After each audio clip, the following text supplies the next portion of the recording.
It feels like only a few hours ago. Oh, wait a minute. It was only a few hours ago.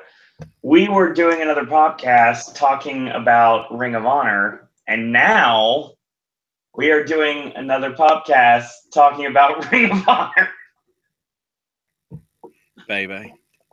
Exactly. Welcome to Ring of Honor Takeover Brooklyn. Co-sponsored by WWN Live. Yeah. Yeah, this takeover, good God. And by the sounds of what you're getting on Wednesday, Progress Wrestling. Yeah. Wow. And ICW. Right. So we got a lot to talk about. First off, let's talk about the spoilers, because that's what we do here. We talk about spoilers. Owen will be recapping these still anyway on Wednesday because he'll be actually able to see the match. But we got the results for what got taped for Wednesday. I kind of have the results. I mean, I really don't honestly have the results very much. So we got who won and who lost. That's the results. Yeah, I mean, I was talking about the NXT results.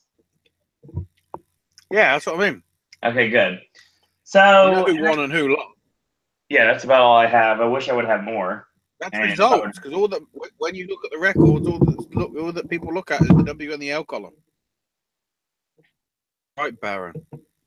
Wit says, "Mamma Mia, I think this beat 3MB is the most successful stable of all time."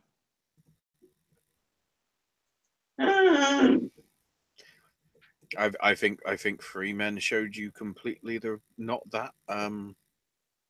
Yeah. About an hour ago. Yeah, we'll talk about that in a minute. Very happily. No, sorry, not even an hour ago. Like 10 minutes ago. So let's do this properly. Welcome to the NXT Takeover Brooklyn III Popcast, exclusively here on the Popcast Network. My name is Owen. Joining me as always is Ashley. Oh my God. We got a lot of stuff in chat. Timbo says Ring of Honor type invasion. Yeah, they've been talking about that for a while, and they finally pretty much pulled the trigger on it tonight. This is the revenge Triple H is doing for not being able to get these guys sooner. Exactly. This is what they did. And you know what?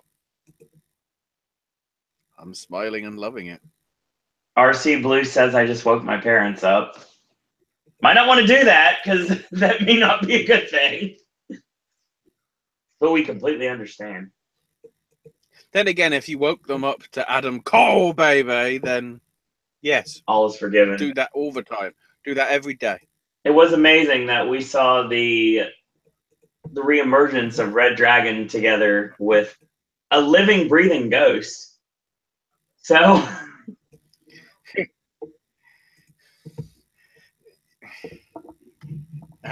hang on, does that mean... I mean, we can tell from the camera shot he didn't ingest it, but does that mean Tama Tonga's going to the E? Stranger things have happened. Hang on, let me cue up the Stranger Things music.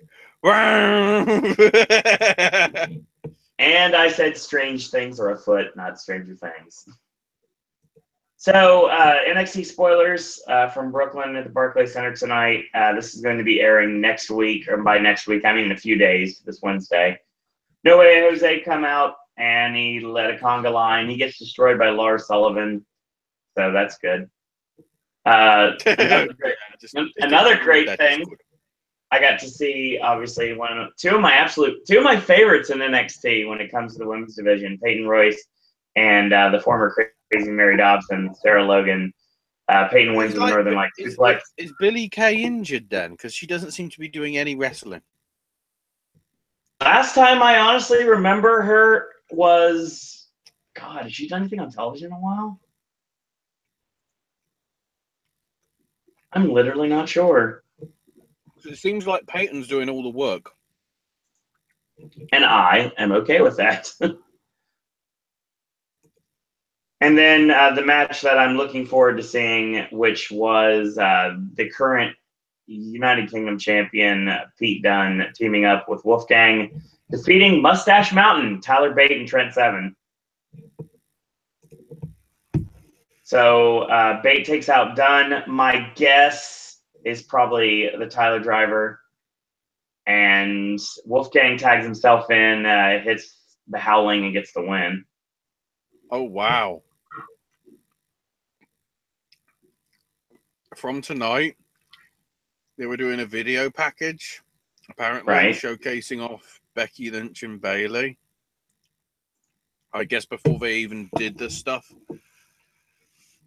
Bayley was getting booed out the building. I told you this before we even started tonight. I said Bayley was getting booed, and this is Bayley in NXT, not Bayley in WWE. So proof positive once more that they have killed Bayley's push dead. Also, it's worth noting that, I mean, it spoils. Well, we've already talked about it, so it doesn't really spoil it. Steve Corino just tweeted, "I think I know these guys." I appreciate that. And Adam Pearce responded, "Me too." That's great. I love this very much. So Ashley, you didn't get a chance to see the pre-show, did you? Some bits of it. You see that the pre-show was Corey Graves, Lita, Corey and Sam and Lita. And don't forget your favorite. Well, yeah, Charlie was on the desk, but Renee was doing interviews in the back, which was really interesting. Not interesting unless she's showing her midriff and speaking with a southern accent. We'll get to that on Monday. Yes, we will. I never thought she'd be a Susan. That's oh God, I didn't. When that was mentioned in season 1, I was thinking, who's going to be Susan? Oh, okay. Apparently, also a fan brought an NXT suck sign, and everybody chanted at the guy "small dick." Oh my God. Corbin, when he did this talk on the pre-show right before the top of the hour, they were just doing boring and "you fuck up" chants, and "you don't deserve it." I think, like, all sorts of stuff. I appreciate that Matt Jackson just tweeted out 12 minutes ago, "Oh my God, I think I just saw a ghost." They booed the shit out of Percy, cheered Mauro, cheered Nigel. It seems to be relatively full anyway. Just looking at Sandro was actually there reporting on some of the stuff. At least before the actual matches started. So that's cool. Yeah, that's what happened.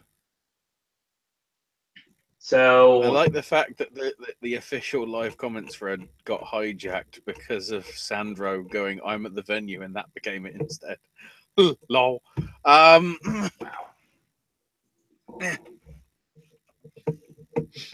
So yeah, this has been a weird couple of hours. Agreed. In a good way, but stuff that I thought wouldn't happen did. Stuff that I thought that would happen didn't. Or no, I said that twice. Vice versa. Either way. And it was 5 matches, and it went, what, like 2 hours 25-ish, sort of? Yeah. In or around the area. So it did, at first we were thinking this isn't going 2 hours, but they filled it, as they usually do.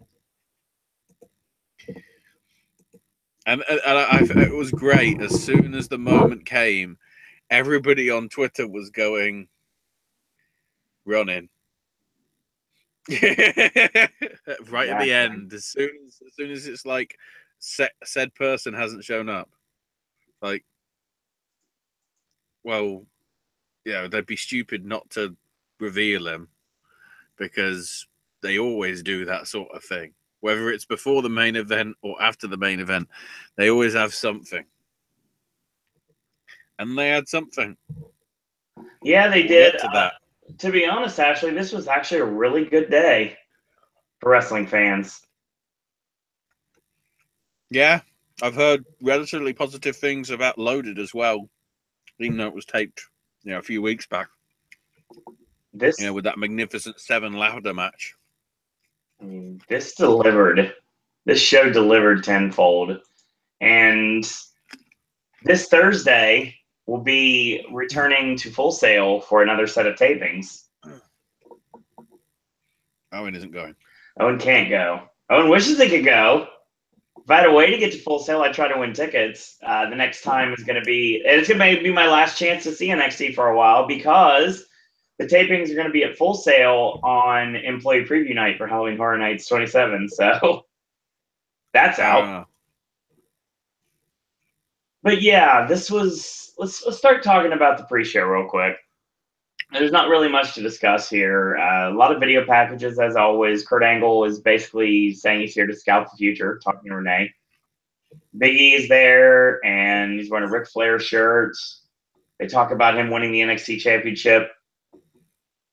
And then Nakamura gets interviewed, and here comes Neville Man. And Big E did something impressive. He managed to put both feet, like legs akimbo, on the announce desk. And then there was the great touch at the end. It was like, I'm not going anywhere because I literally can't. And Corey literally goes up, and as if it's like a bloody metal girder, he's like, the art of selling. He's like picking Big E's leg up and and then trying to take it off the table. That was a brilliant, just little touch. Nobody would have seen it if they hadn't seen the pre-show on either the network or YouTube. Actually, no, because if it's on YouTube, it's probably archived. Just that little spot of him doing that, it was just like, that's a nice touch. That's basically them doing comedic stuff, considering Corey can't wrestle and, he's going to be busy tomorrow. Agreed. Well, I guess he was busy tonight, but we'll get to that. We'll definitely get to that. So, we move on with the pre-show, and we have Corey Graves. And we'll find out Corey's going to be doing commentary tonight, back to his NXT roots. We get Sasha and Carmella, and then Bayley and Becky Lynch. And then, like Ashley mentioned, Bayley gets straight up booed.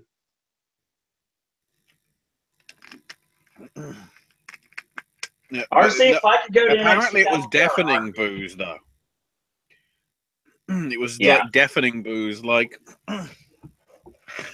the level of the cheers that you heard tonight, like the crazy pops, right? Like running for the tag stuff and probably the end. Just turn that round into boos, and that was roughly the level.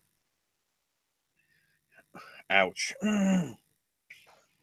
Yeah. Bayley better not be at Raw, otherwise I don't know what she's going to think. So then we get information that you brought up to me that I didn't know about. The Mae Young Classic is going to be broadcast after Raw tomorrow. Yeah, because they realize nobody's going to give a fuck about it after the SummerSlam because it's like 6 hours of wrestling, man. Piss off.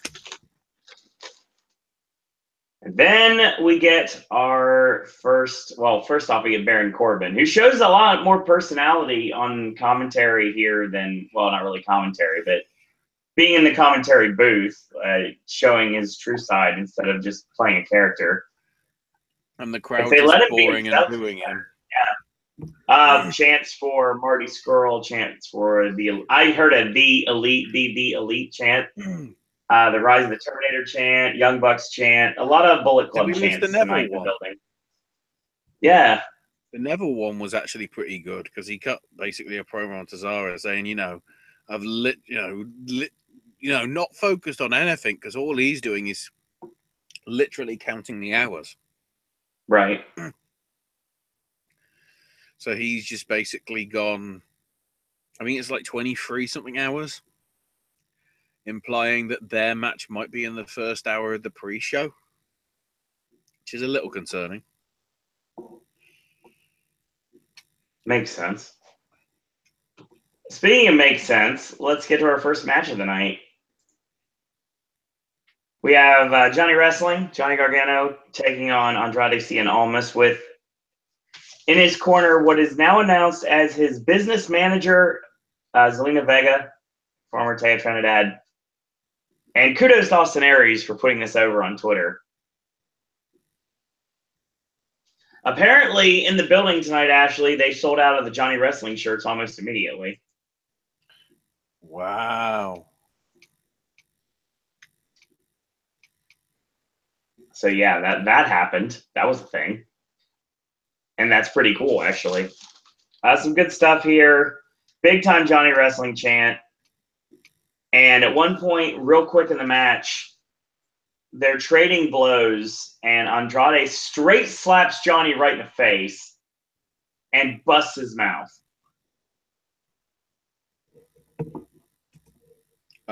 Yeah. This basically leads to a potato by Johnny with a couple lariats and some vicious forearms. And he does the roll through kick, the slingshot spear, and Gargano with the super kick, tope suicida, and the slingshot DDT for an ear fall. So they go back and forth for a while, and the slingshot spear gets caught, elbow to the back of the neck, and Andrade hits a tornado inverted DDT for a really close near fall. He puts Johnny on the buckle, big time chop goes up for the superplex, gets blocked, headbutts him off, and he's going for the sunset bomb, gets countered, he backflips up, lands on his feet, and hits the Matt Morgan reverse back elbow and charges in, eats an enziguri kick, but Johnny gets overzealous, charges in, gets hip tossed into the buckle, and he's going for the shotgun knees in the corner, but he misses. And I like this. Ducks the clothesline. Johnny Wrestling with basically from dusk till dawn to the Gargano escape, which is a satellite into the Gargano escape. But he rolls back. He locks it back in again. Andrade counters, side power bomb into the buckle bomb, and almost hits the shotgun one more time for the knees in the corner, but barely. Johnny kicks out at 3. Sets up for the La Sombra, and of course, that's numerous knees to the arms and the face to try to soften him up. Gets countered, super kick, ducks the clothesline, big time super kick, and he does the lawn dart into the middle buckle, and then all of a sudden, Zelina grabs a DIY t-shirt and tosses it at Gargano. This quickly allows for a drop kick in the corner, and the La Sombra hammerlock DDT finishes it. This was really good. Great way to kick off the show. Crowd was into it. Crowd was into both guys. Bought on everything. But really big time on all the near falls in this match, especially the one towards the end. And very well done. Great way to put both men over without having to resort to any chicanery. Obviously, Zelina did get involved at the end. Johnny's that far over. I don't think he has to ever win a match again to be over. Oh, God, no. Not even close. Yeah, like Logan said, Andrade getting a much-needed win here. Absolutely. Especially if they're going to do something with him or actually commit to do something with him this time around and not just some poor feud with No Way Jose. They're actually going to do something with Andrade now. And with having Zelina in his corner, he's actually going to be more of a commodity, and I think they'll actually do something with that. And obviously, Tranquilo is in right now, so anything involving this is a good thing. I like this. Match was good. Good way to kick off the show. Mm-hmm. I like the little things sometimes. Johnny basically drops the DIY shirt and kind of backs away slowly. This is not over. Not even close. So we get the skybox real quick with Kurt Angle, Daniel Bryan, and it's interesting because The iconic duo, Billy Kay and Peyton Royce, are talking to Daniel. No Way Jose and Roderick Strong, which is the only time you see Roddy this whole show, are talking an angle. So, spoiler alert, none of the above are probably going to the main roster because that's just too obvious. But the next match, I think, is different. NXT Tag Team titles on the line. The Authors of Pain with Paul Ellering defending against Sanity, represented presumably by Killian Dane and Alexander Wolf. But nope, that was not the case. Eric Young decides to give Killian the night off, but there's a reason for that. They brawl. Fuck it, should have been the other guy. We'll get to it. Don't worry, I'm gonna bring it up even though it's not relevant now. It's Desmond Wolf's fault. Yeah, it's all Desmond Wolf's fault. He's just mad about that name. So this basically leads to a backdrop suplex. Well, actually, not a backdrop suplex. A back body drop into a Canadian backbreaker into the Dominator on Eric Young for a near fall. They worked a decapitation stomp on Eric for a bit. I'm sorry, I cannot tell the Authors of Pain apart most of the time, so I'm kind of half guessing here. I believe it was Razor locked on the gold. Bebop and Rocksteady, Akeem and Razor or whatever. Yeah, Toka and Razor. Yeah, exactly. So there is a side choke, like a judo choke, kind of like what Samuel Shaw used to do in Impact for a while. And Alexander Wolf comes in like a house of moderate fire, I guess you'd say. And it's a pump kick, an exploder on Akam, and goes for a German. Razor escapes, and he ends up hitting a release version. So the crowd finally get into this match because the crowd was kind of like, I don't know about this. I'm just not. Oh, wait a minute, German suplex. Okay, let's get up to this. Top rope clothesline for a near fall. Eric Young gets tossed to the outside, and they end up taking out the powerbomb neckbreaker, which is the Viano killer, for a near fall. Alexander Wolf takes Razor off the top with Hurricane Rana, and he low bridges Akam over the top to the outside. Eric Young comes in with a neckbreaker. He goes up top to a superstar elbow, gets crotched, and they set up a Tower of Doom spot, and I'm pretty positive the Authors powerbombed each other. I can't be imagining that happened. The great thing is, when this happened, like, Nikki was like jumping up and down. She's like, "Yeah, go on!" So Eric hits the superstar elbow. Nikki's selling and this stuff, like anything that was on Sanity side, it was like, "Yeah," and then it was like, anything was wrong, it was like, "Oh no!" It's like. The crowd popped for her, and she actually got the biggest reaction this whole match, and justifiably so. Yeah, again, heels that are getting face reactions. This is the trend of tonight's NXT. The trend of today's and show. Ring of Honor to be extent, and Ring of Honor. So Eric Young hits the superstar elbow, and Akam makes a save, and just in the nick of time. So Eric hits the tope suicida, and Alexander Wolf, of all people, hits the slingshot into a pescado. Nikki Cross gets in the ring, and Paul Ellering climbs up to stop her, and she's like, "I don't care." And she comes off, and she dives on Akam. Akam catches her, and before he can do anything dangerous to her, here comes Killian Dane with the Fall of Humanity, and that table that was set up at the very beginning of the match finally becomes crucial and puts her through the table. And of course, Nikki sacrificed herself in order to bring up the finish of this match, which I'll get to that in a minute. Eric Young and goes to the middle turnbuckle. Alexander Wolf sets it up with a backdrop suplex, and Young comes off with the neck breaker, and they get the win. And Sanity are the new NXT Tag Team Champions. But I said that basically Nikki Cross summons the finish. Actually, she summoned the dragon. Because the next thing you know, Bobby Fish and Kyle O'Reilly have hit the ring. To a huge reaction from the Brooklyn crowd. Shock, surprise there. In other news, water is wet. And they just decimate everyone. They hit Chasing the Dragon on Eric Young. And then total elimination. And they grab the NXT tag belts and they pose with them.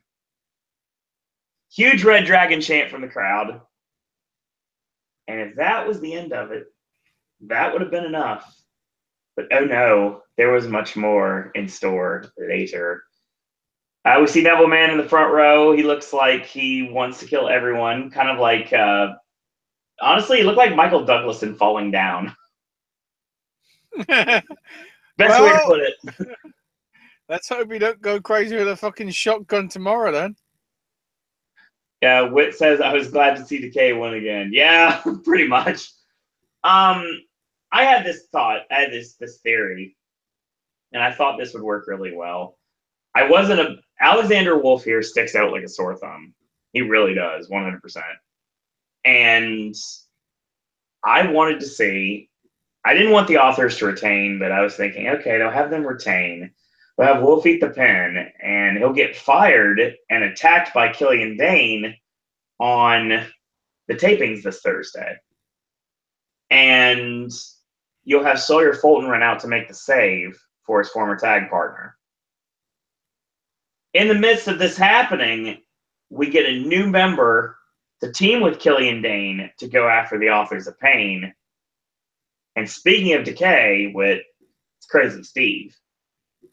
So then we get a mini feud with Crazy Steve and Killian Dane feuding with Sawyer Fulton and Alexander Wolf, leading to a match with the Authors of Pain, and that's when Sanity wins tag belts.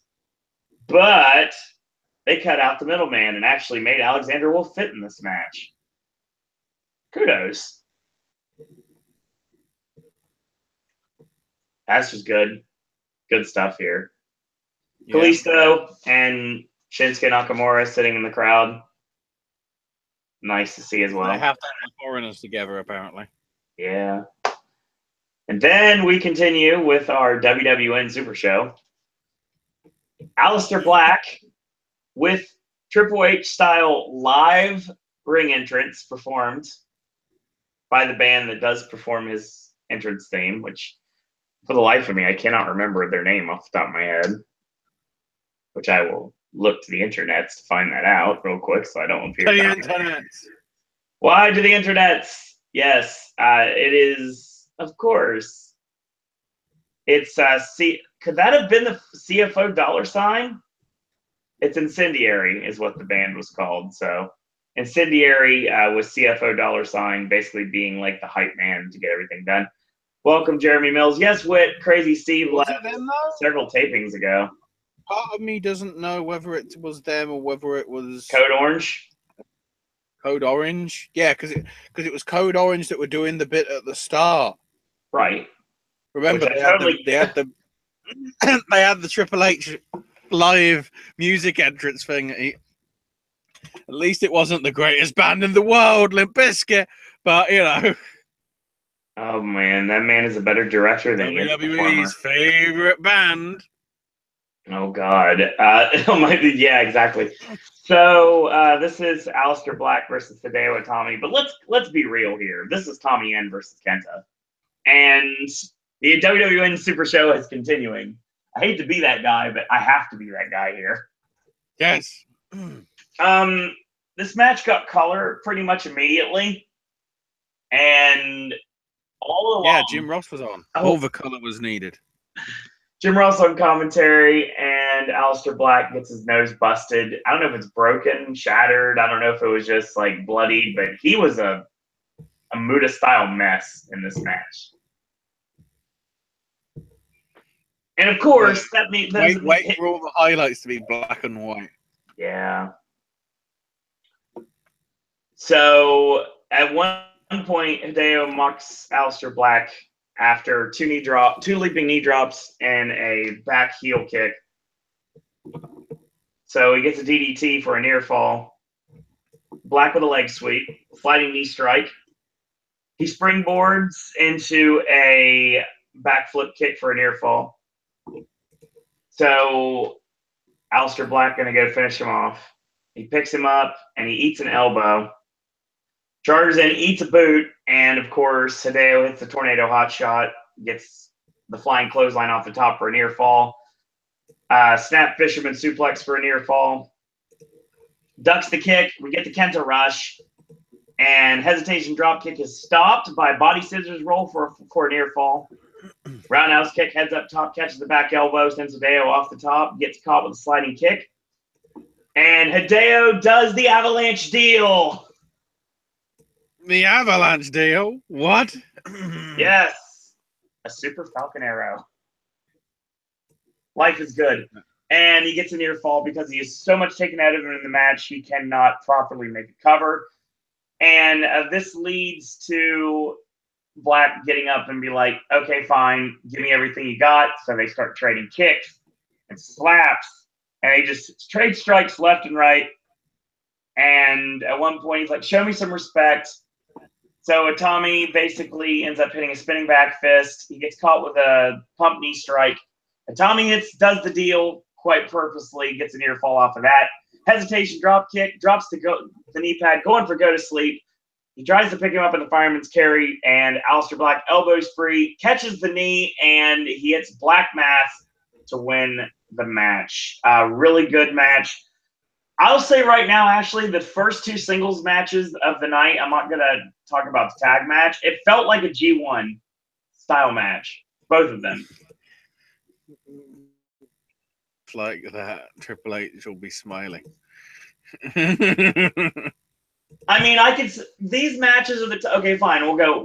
You want to go indie? We can go indie. They seem like matches that I would see in Bola. They're Bola matches.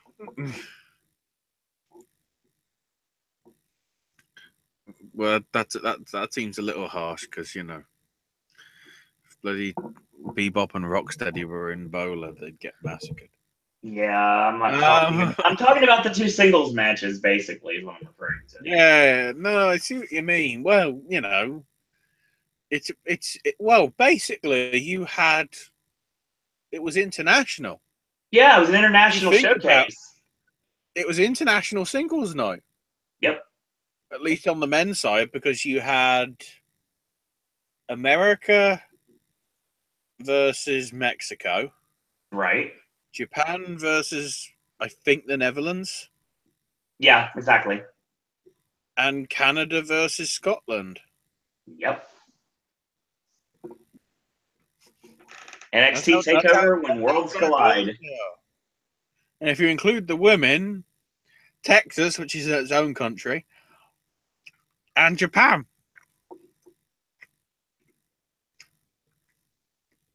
So, another great. You know, even if you include the people that weren't even involved, Killian's Irish.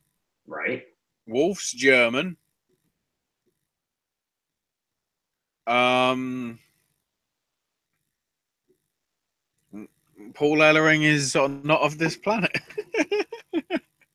We'll go with that. So, we get our next match. This is your semi-main event of the evening. Asuka putting the NXT Women's Championship up against Ember Moon. So, of course, we get 3 of the 4 horsewomen shown in the front row. Obviously, anything involving Charlotte right now, completely understandable. They're not going with it. She's probably not even in New York right now, and I would not be surprised if she wasn't. No, I think she's in or around the hospital where Rick is, I think. It's good to hear that Rick is at least like shooting on the nurses, so that's a good thing. Yeah. By the way, this match for the NXT Women's title brought to you by 1, 2, 3.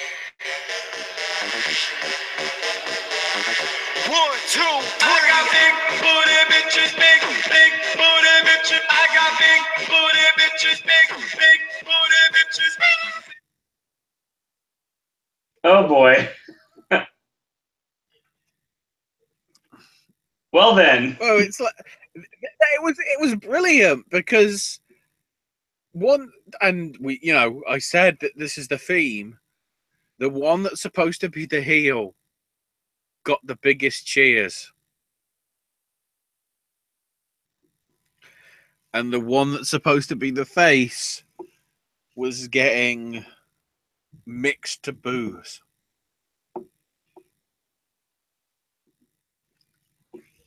Yep.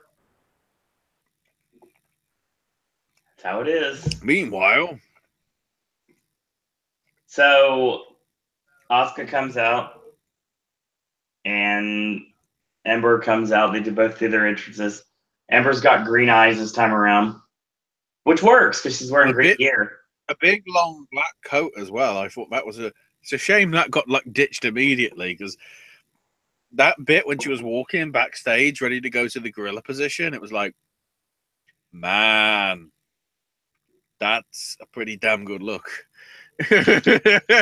Yeah, this match was good. I'm of two different minds. I think the match that they had in Orlando was a little bit better, but not by much.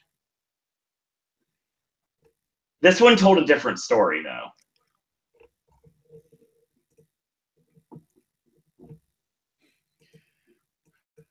Well, yes and no. Because there were certain elements that were very similar to what happened the first time round. Right. Except this time they've made it more clear that you're supposed to be cheering Ember and booing the other one, compared to last time when that was sort of the introduction of you're supposed to boo Asuka now. Right. But because she's Asuka, nope. And you had to know something was up, Ashley, because right away the commentary team, even though it's Morrow and Nigel, they're still bringing up the fact of the 504 days, which makes you know immediately that the title's changing hands. I don't know if it was in the corner, but Nigel mentioned #the streak. Yep, totally did. I don't know if it was in the corner, but the idea is keep on trucking. Yeah, when you're trying to watch a match and also take notes like I do, and because you've done this too, this is not an easy thing to keep track of the random hashtags they put up on the side of the screen. Yeah, too many fucking hashtags. Right. Asuka hits a hammer. So as it stands, she needs about another month in order to beat Madison Eagle's Shimmer title reign. Nice. Well, her first title reign, I should say. Well, and then about 2 months to beat Cheerleader Melissa's. There we go. Second title reign. But Mischief held it for nearly 2 years, so she won't be beaten. So this was about working the arm, obviously trying to soften up for the Asuka lock. There was a really nice... I'm just looking at these stats for Shimmer. I never realized that if it wasn't for Sarah Del Rey winning the tournament to crown the first champ, you know who could have been the first Shimmer champion, Owen? Who's that? Lacey. Interesting. And very fitting. Pretty much. So, like I said, the hammerlock suplex on the ramp, I thought that was cool. Starts working the arm. Hammerlock into an STO. I thought that was done really well, too. Because everything is evil, of course. Everything is evil.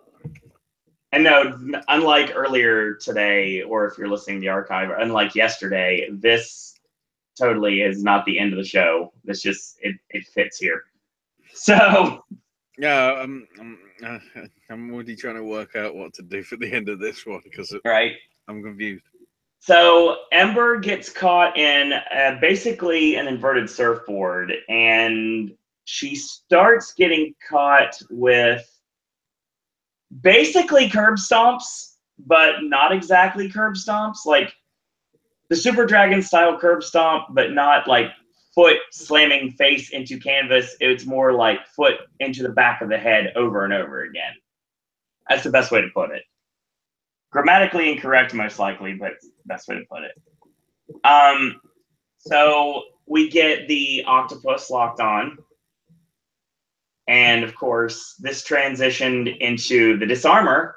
So yes, we went from AJ Lee to Becky Lynch. I'm sure that was done on purpose. Ember ends up hitting a electric chair, but it's not an electric chair. It's a setup for an electric chair. And yes, apparently she loves herself some Shawn Michaels because she is a Texas girl after all, and she hits the teardrop suplex. Life is good. Spinning back kick, front kick, step up enziguri kick, and Asuka ends up dimming the running lights with a release German suplex into the middle turnbuckle. I thought that looked very vicious, and it should. And works the arm again, also going for the Asuka lock, gets countered, and Ember locks in one of her own, but of course, try to put it on someone that knows what they're doing, and they're going to escape out almost every single time, and that's exactly what happens. And Asuka lock is countered into a near fall, and sliding lariat, and Asuka's down. So she goes for the hip attack. She connects. She goes for the hip attack again in the corner. This time it's blocked. Charges in, eats the boot into a tornado snap suplex on Asuka for an near fall. So they trade forearms and then knee strikes, and then Asuka gets caught with a running knee. They start trading slaps, spinning back fist. She hits the fireman's carry into the knee strike. Basically a modified go to sleep. And this leads to stomps to the face, belly to back into a side effect. That's the best way to describe it. And side effects sit out Uranagi depending on who's calling your match. It works both ways. So Ember is setting up a power bomb in the corner. It's countered again, and she gets trapped in the tree of Joey Lawrence, but not on the top rope, but on the middle rope, and modified Warrior's Way. And that is enough for an ear fall. Ember goes up top for the Eclipse. She hits it. 1, 2, and no, kicks out right at 3. So Ember goes up top again. Asuka catches her. And she basically grabs the ref and just puts the ref in the way, so Ember's not going anywhere. And Ember dives off with a flying body press. Asuka rolls through, holds the tights. Yeah, I'm not going to go any further than that. And almost steals the win right there. Ember goes with the super kick, gets a near fall off of it, goes to pick up Asuka, who's basically dead weight at this point, and she gets countered into a cross arm breaker. Crowd's chanting for NXT at this point, as they should. She goes with the heels to the face, and it gets countered into a near fall. Asuka lock is locked on yet again, and as a wise man once said, she tap, tap, tap, just like Sammy Davis Jr. Mm-hmm.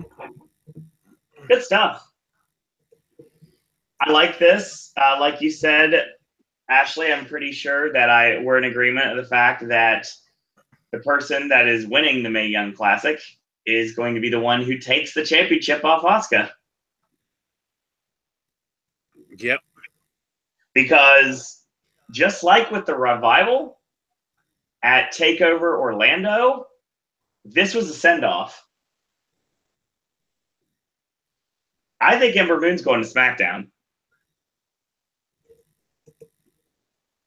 Makes sense.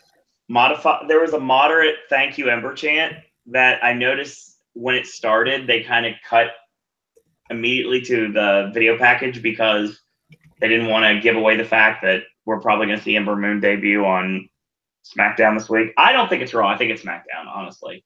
I think she'd be benefited more on SmackDown than Raw right now. Really.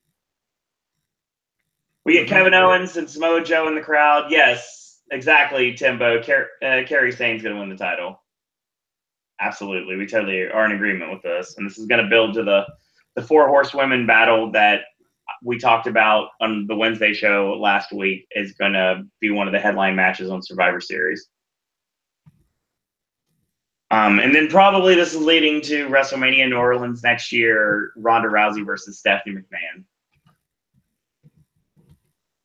Because the right answer is I Charlotte. don't want to go that far. The right answer is Charlotte, but the thing is, I think they got so much heat they could possibly do with Stephanie, they may go for it. It could go either way, really. Money can be made with both matches. So, like I said, we get Kevin Owens and Samoa Joe in the crowd. Samoa Joe looks like he wants to break your kneecaps for not paying your debt. And obviously, we're building up the theme all night of former NXT talents returning home and returning home to Brooklyn, given the fact this is a third takeover in Brooklyn. And so many great things have happened in Brooklyn with the takeovers since their inception. Then we get the main event. All right. Drew McIntyre, complete with a bagpipe group, which I believe were from Brooklyn. And like you, Ashley, do you want to make your reference here? Because I don't want you to forget what the Tron said. Yeah, the bloody... Because the graphic is so big and they didn't scale it down properly. It says "Ood" as if it's the Doctor Who villain that came up a few years back. So I don't know whether they're doing that as well because they know the crowd will just go "Roo," so they're making them go. No, you need to drop the R. You need to just go "Ood." It's like, yeah, that's a thing. So then we get Bobby Roode coming out, of course, afterwards. He's sporting even more Ric Flair than normal. He's wearing red and gold from head to toe. He's doing a very understated version of the Fargo strut without doing it. The influence is there, even more so than Robert Roode in TNA. That Bobby Roode is definitely very much influenced by Ric Flair. And deservingly so. mm-hmm. So this leads to a lot of cool things in this match. So Roode gets caught with a suplex toss, gets clotheslined over the top to the outside. And Roode ends up going for a flying body press off the ring apron. He gets caught and tilt-a-whirl slam on the ring apron. Roode ends up capitalizing with a swinging neck breaker in the ropes.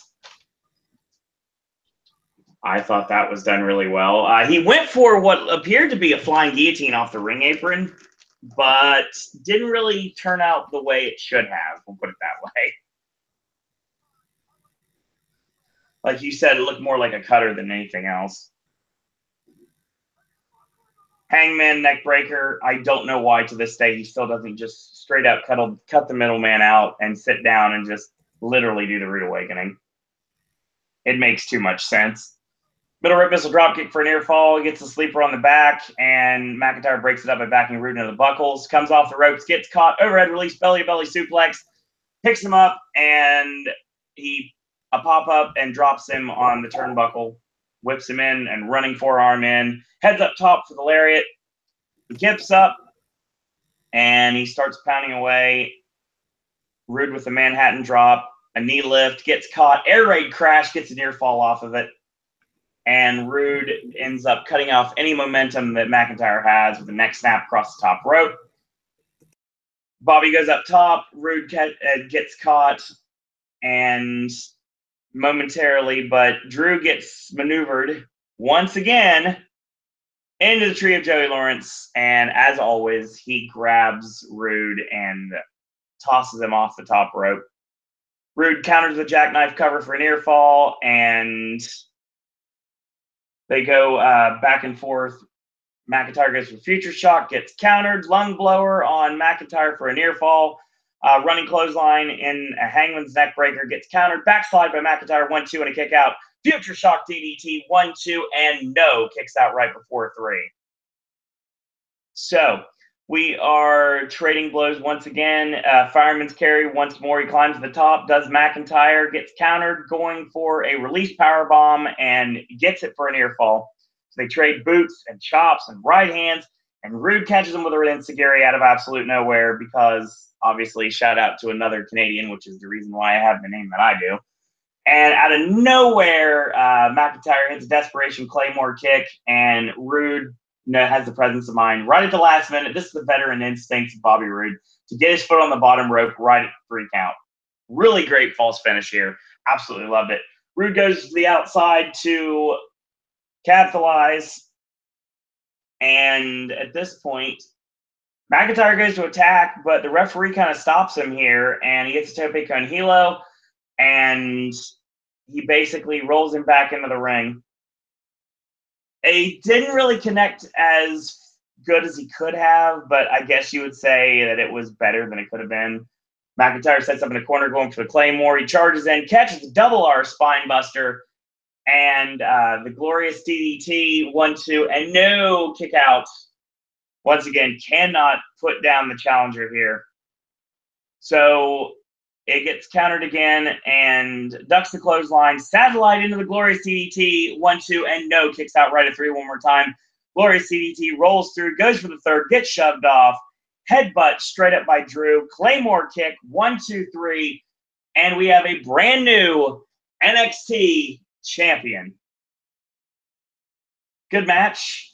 I enjoyed it. Went a little long, honestly, but had the understanding that the fact that this WWN Super Show was ended with the match starring the superstars of Impact Wrestling. So McIntyre is celebrating. Yeah, no. Get to the match first. It really was solid. I wouldn't say it was excellent. Yeah, it was decent. It was really decent for what it was. It sort of felt like they did the matches the wrong way around. Yeah. Again, I think the Asuka stuff and Ember sort of blew the crowd out a bit. Yep. That's always what happens. The semi-main, usually, just like in Orlando, the semi-main being the women's match that they are very invested in with this Brooklyn crowd, blew the main event out of the water in a match that did not go as nearly as long. Yeah. That's how it is. And as much as I hate to say it, the tag team title match with the Young Bucks and the Addiction on Ring of Honor earlier today, or like I said in archive yesterday, blew away the world title main event because the crowd was so blown up. But yeah, they were not done. Oh no! Owen can't forget this song now. Oh god, no, I can't. Oh man. Owen's getting triggered. Oh, god. Oh my god. I'm telling you, Bobby Fish's music is just the most earworming theme song in the history of ever. It's not Bobby's. I know it is. I'll get to that. Dragons. And that's who was on the apron. Nexus style. On the ring apron. And then all of a sudden, out of the corner of the screen, we see the crowd go nuts.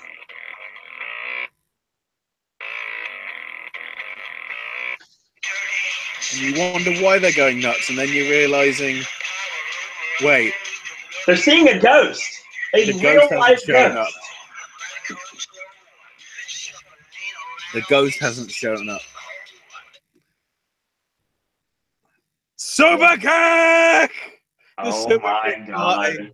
Just started a day early before the Usos taint it with their fucking shit thrust kicks. Yeah. Got a proper one from Monsieur Cole. Yes. Who apparently is going by the name Adam Cole. Probably. So, no, it's Adam Cole. It was announced on commentary as Adam Cole. And Morrow gets a line that basically says, Cole made his presence in a very big way, baby. I cannot wait for the merch. Morrow, oh god, yes, I'm totally in. Right now, until this is called otherwise, We're just going to call them Future Dragon. Part of me wonders whether WWE, take this up if you think it's all right. Get the United States even bit with Alaska and just have an arrow pointing to San Francisco and an arrow pointing to Panama Beach. And then if everybody gets the fact that they're both bays, they'll get the idea. That's very interesting. If you want something that is not very obviously wrestling related as an actual shirt that people will wear and people will think may look smart. No, because I'm not saying it's a great idea because I see problems with it already, but I just see something like that. If you do something that isn't, because the Bullet Club stuff, it's like it's become so prolific now that I think half the people that have Bullet Club shirts don't know who the Bullet Club are. Yeah, and that's not in a like, trend. That's not in a people not watching wrestling. It's just people watching wrestling but not watching the right product. right. And it's one of those things that really became kind of like how the NWO was. And obviously art imitating life yet again. When the NWO were big in WCW, you saw everyone and their mother wearing NWO shirts, but every once in a while you would ask fans, try to go up to them and sweet them or anything like that, and they have no idea what you're talking about. I just like the shirt. And that's what sort of why I can't wear it to the one cinema now, because I know the people that go to the certain things that I go to. Well, not the last time when I saw the special screening of Baby Driver, I got too sweeted. Right. And for about 4 seconds, I was there like, what? And then it clung on me. Oh right, I better do the sign. So. No. Oh God, I got better stories than that. We were, me and John Paul went over to Magic Kingdom the other day, and we were at the Ticket and Transportation Center, and then all of a sudden, one of the custodial engineers basically stops me dead in my tracks, takes his gloves off, and sweets me. Wow. Yeah, people would run up to me randomly and sweet me in the crowd. This isn't an Impact. This is at Walt Disney World. So yeah, this is what happens. That's how big Bullet Club is now. And I'm telling you right now, the stuff with being the elite, anybody that's watching that and noting the character of Adam Cole and wondering who that is, and then going back and looking into it and checking out his Ring of Honor stuff, the stuff that he's done in the Indies, and really finding out who Adam Cole truly is, will immediately figure out that this is a guy we need to pay attention to. This is a guy we need to watch. And there's a reason why this Brooklyn crowd went absolute nuts for him tonight. Because this signing was something that people have been anticipating for a long time. Right when he did his re-signing, when he re-signed the short contract with Ring of Honor. And it was kind of like, okay, it's not quite time yet, but give it some time. Eventually, maybe all the chips are going to align. All the plants will align and all the chips will be down. And that's what happened tonight. And it sounds to me like with Future Dragon, we don't have a Ring of Honor invasion per se, but we do have a lot of Ring of Honor influence in this company. Mm-hmm. And NXT is ROH makes me happy. Makes me very happy because GFW is basically AAA now. So NXT is Ring of Honor and WWE is going through the motions. So I like the fact that they're giving us different products to watch that are not just the cookie cutter things that are being put out by WWE.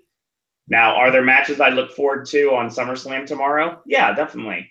But this show, number one, and we say this every time we have a takeover, Ashley, these shows are concise. There's no gaga. There's no, like, why is this here? These are solid wrestling shows that are put together so flawlessly that I would 100% take a 2.5 hour show over a 700-hour show tomorrow. Yeah. So, I mean, I very, very much need to find a way. See if I can figure out a way to. There it is. Need to find a way to get over to Full Sail on Thursday night. Now, the issue is getting a ticket is the first issue. The second issue would be finding a way over there, because I'll shoot with you guys. Full Sail is kind of far from my apartment. So it's not really easy to get to. Not without paying. Let's look at this, shall we? Because I'm curious. And we're just going to go ahead and put that into the system there. There you go. So Full Sail from my apartment is an Uber ride that's going to be about $25. It would cost me $50 to go to NXT this Thursday if I found a way to even get a ticket. Now, granted, I'd love to do this greatly. I'd love to be at these set of tapings, especially because of all the things that they've set up tonight. You got what's going on with Future Dragon. You got Adam Cole now in the world title picture, as he should be. You've got Red Dragon that are going after the tag belts held by Sanity.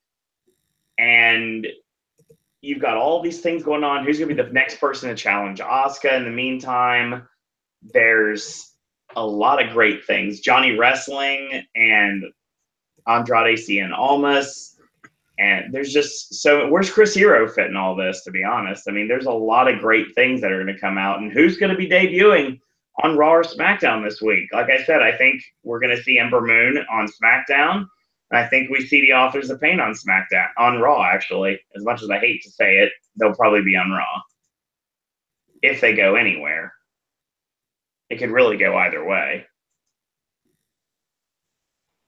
But yeah, I think we saw some of the last night of a couple superstars tonight, and I'm really curious to see where we're going from here. So yeah, if I had the way to get over to Full Sail on Thursday, you can guarantee that I would be there in a heartbeat, but it's just not easy.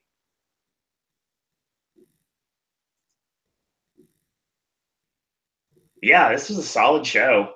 I mean, Triple H went on record, I think, over the weekend saying something about New Japan and New Japan's influence on the WWE product and in essence, NXT product. And basically, the only influence that the WWE has on any competition and, like, can you top this, is NXT. And tonight, NXT delivered tenfold in a 2.5-hour show. WWE has 4 hours tomorrow to entertain us. I'm really curious to see how this works. And then, on top of it, Ashley, the other thing that came out of the internet is there's going to be some sort of a protest at the Barclays Center tomorrow. Mm-hmm. Yeah, a lot of people are protesting President Trump in the Hall of Fame, and they've bought seats to the show, and they're going to try to hijack the show. Oh dear. This could be really interesting and not in a good way. By the way, I've only just found this out because I'm trying to find the bit that I'm having to use off one of my old podcasts now because I can't find it existing anywhere. 2 weeks ago, Ring of Honor finally decided, as part of its Throwback Thursday, to put up Steen versus Generico, the fight without honor from Final Battle. Oh, wow. The crazy ass one.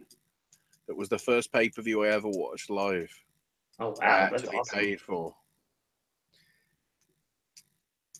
And it's a damn good match. It's like nearly, if not over 30 minutes. Just really good. So yeah, go to RH Wrestling's page, and you'll be able to catch it because they actually put it like it on, which is Always good. So yeah, I mean, NXT delivered the night. Ring of Honor delivered the night. I mean, to some extent, GFW is delivering this week so far. In some senses. I said some extent. I have to be honest. They don't need stables in the women's division. You utter fucks. Oh boy. Witt says they should be protesting the fact Matt is still not broken and on the dang pre-show. Logan says he's broken. Broken, don't you mean woken? That isn't his issue. Not yet, at least. That isn't WWE's issue. That isn't Matt's issue. I would argue. It's not. It's GFW not realizing that it's not good publicity for them. No, it's lost him a couple sponsors, hasn't it? Well, some basically don't. Well, the one was the restaurant where Braun Strowman had his moment. So not entirely. But certainly there's some people are. It's preventing some people from even going because it's like, does that mean? Because that's the honest thing, with the AAA people there, if they do anything while there, does that mean they can't do it in AAA now because it'd be property of GFW? Same with Johnny and Tyre. Right. Especially because, and this is just going by your notes from yesterday, they keep bringing up WWE and Lucha Underground and AAA. Is that legally a wise thing to do? I mean, it's anyone's guess what actually is going to end up on television, though. That's true. I mean, it's not everybody. It's not like everybody that says anything is going to get a cease and desist by a stooge and be sent away to hang out with Malibu Al for the next 15 years. Probably will, though. That's the stupid thing. Completely didn't acknowledge the last bit of that. Anyway, that's Malibu Al. That's all I have to say. Malibu. So yeah, that's gonna probably be your show, actually.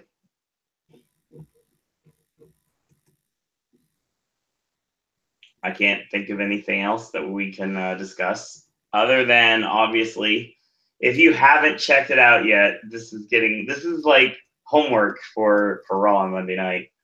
If you haven't yet checked it out, go watch Southpaw Regional Wrestling Season 2, or technically Season 1.5.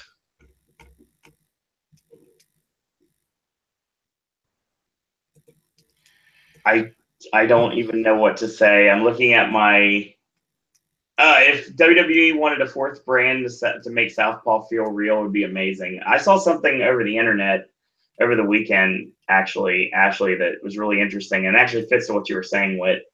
What if they did old school Southpaw Regional Wrestling tapings at Full Sail in front of maybe 100 people, and the rules were you had to stay in on the joke and everyone had to dress like the era that they're in, and they actually would do it with like a one camera shot, and they really film it like what it should have been, like a regional promotion in the 70s or 80s. I mean, part of me does wonder that in that case, who would be the commentary? Because I could guess Chet Chetterfield would be, but to me, Lance Catamaran would be more like a Mean Gene sort of person. I honestly think they go all out and they literally have both of them. No. Could they find some considering how much of a mark he is? Could they find some excuse to get Moro in on it? Maybe. I mean, Welcome, Acer. Acer says Brooklyn, start to finish, delivered. All 5 matches were great. 2 champions crowns, some interesting appearances, and a cool debut. Good stuff. Yeah, completely agreed. Yeah. Definitely enjoyed the show.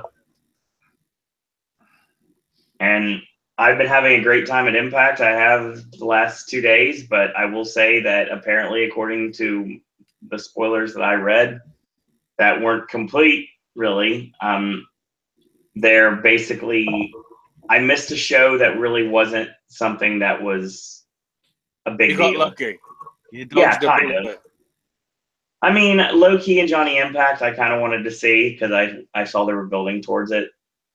Especially because anything that they're, and I said on Twitter, anything they're doing with LAX and AAA is very interesting to me because it gives Conan a chance to shoot a little bit when he wants to, which is every time. Acer, once again, thank you for promoting the show tonight. As always. Christ. So if that's the case, fair play to the guys, because according to Papa Dave, Yes, I think it's him. No, Brian. I guess Dave's still traveling. yeah, Dave's definitely still traveling. The NXT's flight from Orlando to New York got delayed for about 13 hours. That's a shoot, because the first person that I saw on Twitter to comment on it was Zelina Vega, Taya Trinidad. She said something like, I was off the plane at 5 o'clock and back in the gym at like 10 a.m. because apparently they had issues. And I mean, it's not a long flight, but the thing is, if they would have gotten stuck on a live broadcast, I'm really curious to see what they would have done. And the law of averages state that one day that's going to happen. So I'm curious to see exactly how they would get out of that. Raw and SmackDown's a different story, obviously, because they usually have both of their brands at least close by. But NXT is a totally different story. And I'm curious to see what would have happened there. They probably would have had to get people on standby just in case. 12:30 a.m. on the East Coast, 3-hour flight. Looks close to 5 a.m. And so Acer says SummerSlam will be tough to follow. I'm not sure if it'll top what TakeOver did. Impact should be interesting the next couple weeks. And Acer really enjoyed Destination X. It was a fun show. Whit says, I think they just delayed the show. I think they would just have people on standby, honestly, because everybody in their roster is in New York right now, including people that are not even officially wrestling. Mm-hmm. So, yeah, I actually think on that note, that's probably the show. Because I can't, I mean, Ashley, unless you have any parting words on Takeover Brooklyn 3. Watch it. Absolutely. And while you're at it, once again, check out Ring of Honor, War of the Worlds Liverpool UK tour show. If you can find a way to see it, watch it. Some good stuff on that card. And if you want a heads up on everything, then obviously look over to our podcast we did for the War of the Worlds UK Liverpool Ring of Honor show that did. Apparently Dave is home. It's just cool. The daily update for today got posted up at 9 a.m. for some reason, I guess because of all the other stuff that they were covering. Right. So, Christ, that's a stupid time, but whatever. Logan yells out Adam Cole, baby. Of course, appropriate. Oh, baby! Exactly. So yeah, check out, if you haven't yet, the Long Pop Weekend started on the 18th yesterday with our Destination X podcast. Check that out today with our Ring of Honor podcast earlier today, and now with our Takeover podcast, which is about to finish. Tomorrow is SummerSlam, our podcast for SummerSlam, our podcast for Raw on Monday or Tuesday in the archive. And back here Wednesday for the Wednesday Wrestling Podcast, talk SmackDown, NXT, 205 Live, Ring of Honor, New Japan, What Culture Pro Wrestling, Lucha Underground, and a little bit of everything in between. So We're going to be spoiling the GF. Yeah, we explore, 100% literally everything. That's the reason we get 3 hours every week. GFW results from all of the tapings that we haven't got a chance to talk about yet. And we're building, of course, towards the fact that September is going to be kind of dry for the Popcast Network when it comes to wrestling content, at least for the two of us as a cohesive unit. Ashley will be manning the helm for a lot of wrestling recap shows. I believe it was the wrestling wrap-up last year, so that's going to be the case. If there's any shows during Halloween Horror Nights, obviously we're not going to be covering those. At least I'm not covering those. I'll be at Horror Nights.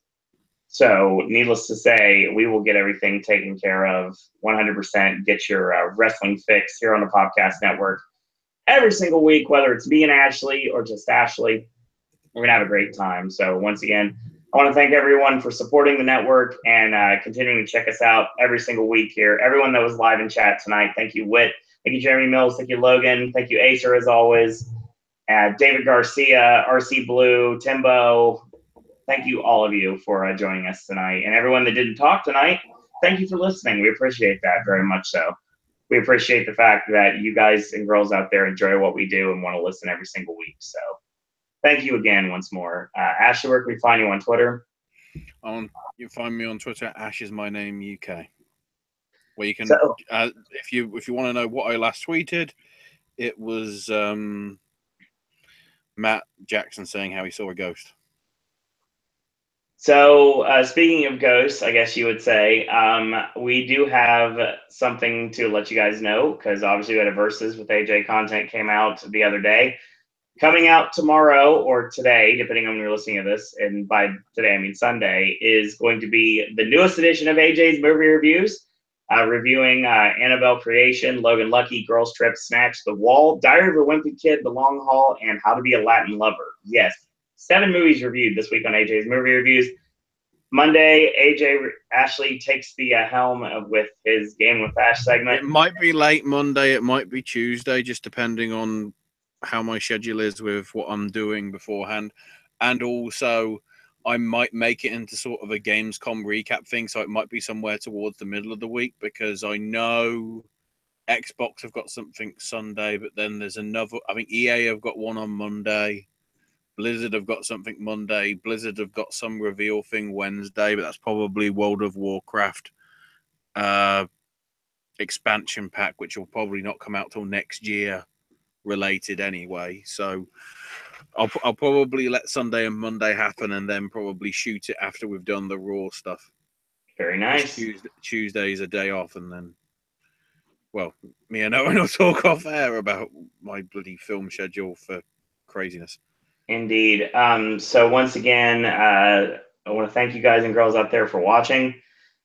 Check out the GFW Popcast, the Ring of Honor Popcast, and of course, SummerSlam tomorrow. As soon as it's over, we'll go live. Back here for Raw on Monday, Wednesday show on Wednesday, Sip and Snack on Thursday. AJ takes the network over on Friday and Saturday with Versus on Friday, the movie reviews on Saturday, and Ashley content on Sunday and Monday. And who knows, maybe, just maybe, we may get something coming rather soon on Halloween Horror Nights news. Something original and something that might be like a flower in bloom. I guess you'll have to wait and see.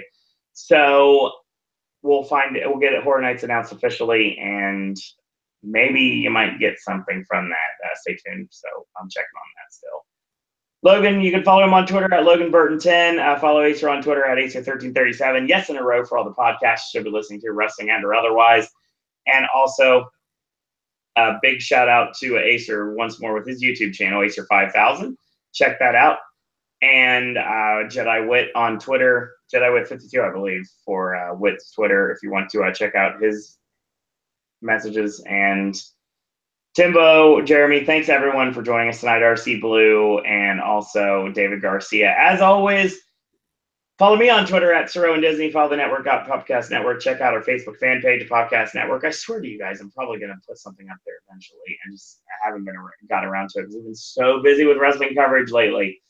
So, since I say as always a billion times, in a world where there are a billion wrestling podcasts, we're very pleased that once more this evening you have chosen a Popcast. I want to thank everyone for watching. Thanks everyone for listening. Go buy your Bullet Club shirts. Support the Bullet Club, obviously, at Hot Topic and also at ProWrestlingTees.com. And check out Southpaw Regional Wrestling Season 1.5, or technically Season 2. And if you're so inclined, Grimm's Toy Show, GTS Wrestling, definitely something that's really enjoyable. Check out the shows every single day at Solo Super Pop on YouTube. And in a world, wow, I went up that again. Until tomorrow, boys and girls. That's all we got to say about that. Baby! See, I've actually realized what Triple H dreamt in his sleep last night. My name is Kevin Steen.